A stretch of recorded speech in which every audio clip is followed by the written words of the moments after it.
Ito yung nag-request ng itlog natin mga kamaster. Ito natin, itlog na lulutuin natin mga kamaster. Itlog. Ayan. Ayaw sa'yo itlog. Malapit na, malapit na. Ang apil, matana. Pastor ulit. Oh, apil.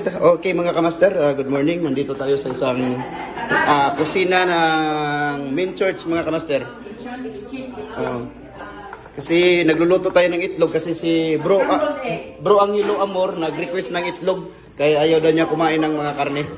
Kaya ito mga kamaster, nagluluto tayo ngayon. Ito yung mga kamaster natin sa kusina na mga mabilis ito, mga mabilis na magtatrabaho ito mga kamaster. Ayun, no? Nanghugas si Kamaster Richel. Yeah!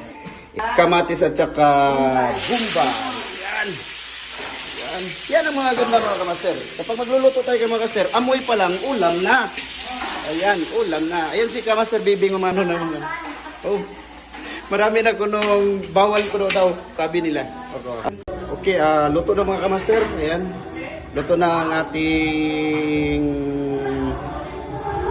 fried na itlog.